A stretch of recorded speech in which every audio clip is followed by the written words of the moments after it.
Today on What It's Like, 1972 Jaguar E-Type Series 3. It's also known in the North American market as the XKE. But before we get started today on this review, huge thanks to the JK Galleria of Classic, Vintage, and Pristine Cars located just outside Salem, Ohio. If you're in the area, check them out. They have a huge inventory that's always changing. The link is in the description. Okay, on to the overview. The story starts with the Jag. I apologize, I have a speech impediment problem, so I might mispronounce things. I say Jaguar. I know you're supposed to say Jaguar. I'll just take the Jeremy Clarkson approach and just call it Jag. Anyway, we start this story with the Jag D-Type, which was built from 1954 to 1957 with a total production run of 70 cars produced. The D-Type also won the 24 Hours of Le Mans for 3 consecutive years, 55, 56, and 57. We started the story with the D-Type because of a lot of design influences can be seen from the D-Type on the E-Type because both cars essentially were designed by the same man, Malcolm Sayer. Born May 21st, 1916, Malcolm was an aircraft engineer during wartime. Later on, he became an automotive aerodynamicist because he didn't like the term stylist. His work included the Jag Type C, the Jag Type D, the Jag Type E, the XJ13 racing prototype. His goal was to make the car's aerodynamics work both aesthetically and visually. Sayer died April 22nd, 1970 from a fatal heart attack. He was only 53 years old. Anyway, back to the E-Type Jag. Built in Coventry, England between the years of 1961 and 1974 in 3 series. Series 1 started in 1961 and ran until 1968. Series 1 cars had a 3.8-liter inline 6-cylinder engine, partial synchromesh transmission unit. You could get a 4-speed manual or a 3-speed automatic. Between the years of 1965 and 1967, the engine size was increased to 4.2 liters. Still a 6-cylinder, but 4.2 liters. Styling was left unchanged. Offered more amenities such as an alternator instead of a dynamo, reclining seats, more reliable brake system. Safety and regulations and emissions in North America resulted in changes to the front grille, making them larger. They put wider wheel arches, bigger bumpers. They also got a bigger radiator because the Series 1s were known to overheat. Okay, moving on to the Series 2 cars produced between the years of 1968 and 1971. They came with a 4.2-liter XK straight 6-cylinder. Seatbelts were added. The metal toggle switches in the center were replaced by black plastic ones. Collapsible steering wheel was replaced with an impact absorption steering wheel. Air conditioning, power steering were offered as factory options. Engine was detuned for the U.S. market. It produced 265 horsepower over in England, and here it produced 246 horsepower to compete with the emissions regulations they had over here at the time. Series 3, 1971 through 1974. For the Series 3 cars, the unique thing about them is it's the last series of the E-Type, and it came with, wait for it, 5.3-liter, 2-valve per cylinder, overhead cam, 326 cubic inch displacement, V12. I've seen different horsepower figures for this. To be safe, they made between 272 horsepower and 250 horsepower. It was fed by 4 Zenith carburetors, also came with an upgraded brake system and power steering as standard equipment, as well as 4-wheel disc brakes and independent suspension, 0 to 60 in sub 7 seconds. All 3 series cars are 2+2s. The Series 3 cars are easy to spot in the wild because these cars ride on a longer wheelbase. They're 105 inches long versus the original 96-inch long wheelbase. The overall length grew to 184 inches long versus the 175-inch long regular Series 1 E-Type. The huge giveaway is the rear end exhaust pipe situation where on the Series 3 cars have 4 pipes coming out. Okay, quick side note. After doing more research, I found that they did make a 6-cylinder Series 3. Those super rare, but it's possible to find a Series 3 with a 4.2 inline 6-cylinder. A couple more things before we get to the actual car. 2 body styles were on offer for this car. You could get the Coupe or the Roadster. And another side note, I want to put the Shelby Daytona Coupe side-by-side comparison. These two look very similar. I didn't realize it until I saw this car in person from a side view. I was like, wow, this thing really looks like a Shelby Daytona. What do you guys think in the comment section below? Okay, on to the actual car. As we walk around this Series 3 E-Type Jag, just look at all the curves in the styling. I'm going to lay down more specs as you admire the beauty that is the E-Type Jag. Rumor has it, Enzo Ferrari said it was the most beautiful car he had ever seen. Granted, that was the Series 1 E-Type Jag, but this one isn't far from the tree. I don't know if you watched the Lincoln Mark V video I posted earlier this week where I said that that was the first car that offered disc brakes as standard equipment. I misspoke. It was the first American car to offer disc brakes as standard equipment. This, I believe, is the first production car to offer disc brakes as standard equipment. That's with the Series 1, 2, and 3 as standard equipment. It also had independent suspension. All four wheels had their own suspension system. It had rack and pinion steering box, which is a pretty big deal. Fuel tank is 21.4 gallons. While on the fuel subject, it gets between 13 and 16 miles per gallon, which isn't that great, but it's a V12. All right, opening the hood. There is a lever on both sides. There's a lever on the driver's side and the passenger side, and you just pull it.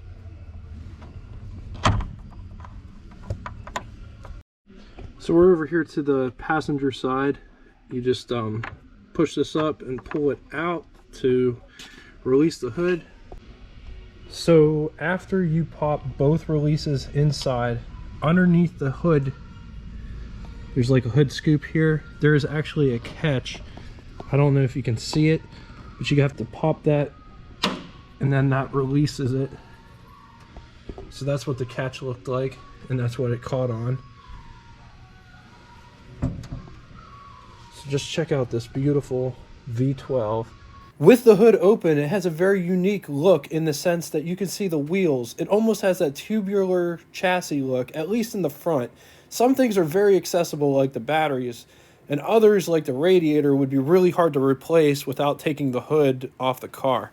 This car is a unitary, as the Europeans would call it. We would call it a unibody. This is a unibody car. 0 to 67.4 seconds, quarter mile in 15.4 seconds. The max top speed was 135 miles per hour, but Jaguar claimed that you could go 150 miles per hour. So in the comment section below, if you have one of these, what is the fastest that you've ever gone in it? In the comment section below. Okay, let's talk about this Jaguar V12 for a second. It's naturally aspirated, 60-degree V12. This engine featured an aluminum block with cast iron cylinder liners, aluminum heads, single overhead cam.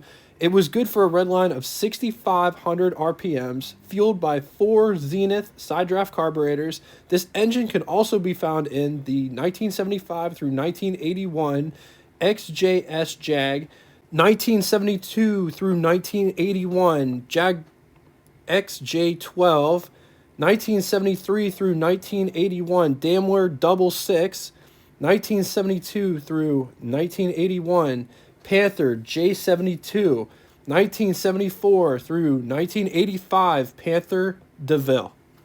When you move this, it actually moves. This part here, see how that moves? That is what latches the hood down. It gets into that part here and it goes right around that. So when you're moving that, that's how it secures it. And then there's one on the other side that does the other side. You almost have to push down on it to close it because there's a mechanism that catches the hood when you push it down. So push the side down and then pull that lever. So check out these windshield wipers. Notice this one's clear over here on the side of the windshield. It's very interesting. It's all metal. Windshield wiper arms. Okay, getting inside, but before we do, just check out this door handle. They are super small. My fingers wouldn't even fit. You can see my fingers. I don't have sausage fingers. You would need the fingers of a child to get them behind this door handle. Once you're inside, you're immediately met with this fighter jet style interior, which is super cool and functional. But before we get into all the button switches and knobs, I want to direct your attention to the door sill. It is probably about a foot, maybe longer, wide, and it makes it really hard to get in and out of this vehicle. I've been in the Mercedes Gullwing SL, and I can honestly say that this is a lot harder getting in and out of. But once you're finally in the driver's seat, getting out isn't really on your mind. These seats are so comfortable, and the gauges are all so nice. Just check out your visibility in this car. There is no blind spots. A-pillar sits way back. A-pillar's right here. It sits way back, and it's very small. Look at that long hood.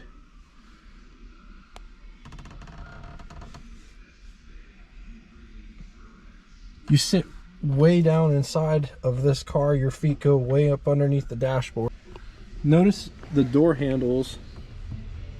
When you are shut in this vehicle, the door handle is down here on the bottom so that you can just reach over and grab it and get out. It's not where it would traditionally be. There is a grab handle there right next to the glove box. It's a nice mirror there. The sun visors are really padded. Look at how thick that padding is. There's no courtesy mirror, but they're nicely padded. Same for this side over here, nicely padded. Okay, let's walk through these gauges real quick. You got headlights all the way to the left. Right next to it, brake fluid / handbrake. Right above that, the oil light. Directly in front of you is your speedometer. At the top of the speedometer is your trip meter. Right below that, odometer. There's 3 lights inside the speedometer: ignition, fuel, headlights. In the center of the 2 gauges, hazard lights, warning light. Moving to the next big gauge is the RPM gauge. Notice it says times 100 instead of times 1,000. Just to the right of the RPM gauge, there are 2 levers which control airflow in the cabin. The chrome knob below it is an air control knob. The face of the Jaguar in the center of the steering wheel hub. Just underneath the RPM gauge sits the ignition switch, as well as a cooler knob button for the climate control. Okay, moving on to the center with the rocker style toggle switches.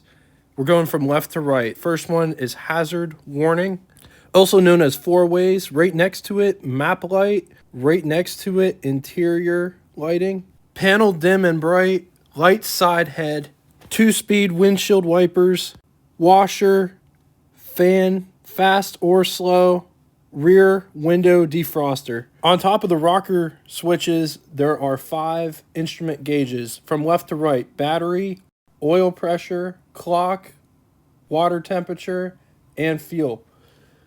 There's a series of buttons just to the left of the glove box. Top one is how to set the choke. The middle one is the choke itself, and the other 2 are climate controls. In the center console area, underneath the Jag logo, is the ashtray. The lighter is located right underneath the center console lid. The center console has a good amount of storage space, all things considered, because most cars from this era didn't even have a center console. Notice the handbrake. It is completely chrome. Moving towards the dashboard, you could either get a 4-speed manual or a 3-speed automatic. Our car has the 3-speed automatic, but just look at how petite the shifter is. Also take notice at where the radio is placed. So I just want to show you these seat belts real quick. Check these out. These look just like amusement park seat belts. This is what seat belts looked like in the 50s and 60s. It's really cool. Just showing you what it's like to get out of this thing whenever you're sitting inside of here. The door handle is all the way at the bottom. It normally would be here, but it's right here, and you just push down on it. The door, because the windshield curves just like all the other 50s cars that we've done, even though this isn't from the 50s, this is more from the 60s. There's the door goes underneath where the windshield base would be. It actually comes all the way out in the hood area. Okay, getting to the rear, or there is a back seat. Getting back there, you just pull this up and the seat just fold. But look at how much leg room you have. There really isn't enough room for a seat. You might be able to have a dog or a small kid back here. The windows back here, they don't crank down. They're vent windows. It's much like a Carmen Ghia style vent window back here. I love the chrome trim around the window. It's a very nice touch. This is your trunk section. Notice that crazy hinge on the bottom there. So this one took me a little bit. Notice on that side there isn't anything that looks remotely similar to a trunk release, or over here in the door sill there's nothing that looks like a trunk release. The other side, same thing. There's nothing that looks like a trunk release. Some of these have actual door handles on the back of the trunk. This one doesn't. So I've been having a hard time finding the trunk release. I finally found it. It's this little knob right here. This little switch comes out and it pops open the trunk section. So let's come back here and show you how awesome this is. This doesn't open like you think it would. It's a hatchback, but it doesn't open like a normal hatchback. It opens like a door, which there's a catch on it.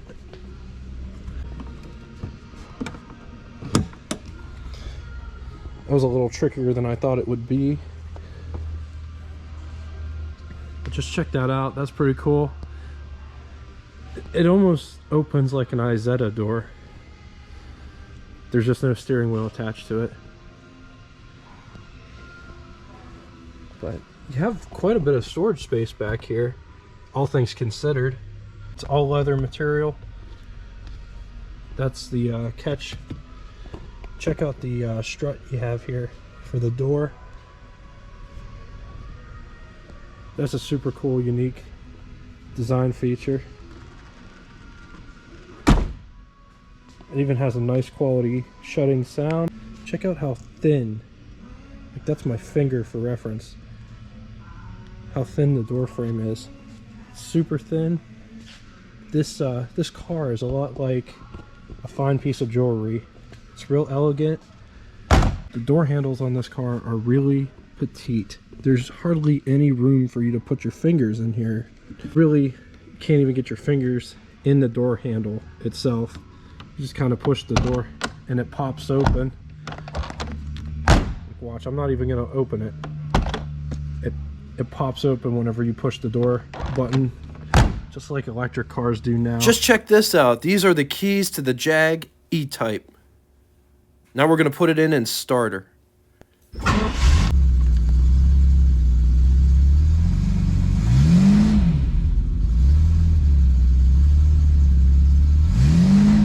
Okay, on to the final segment, the pros and cons. The pros of the Jaguar E-Type are the styling, cockpit-like dash, plushy seats, great performance, last of the breeds. The cons, thirsty, mechanically unreliable, expensive to fix, and very rust-prone.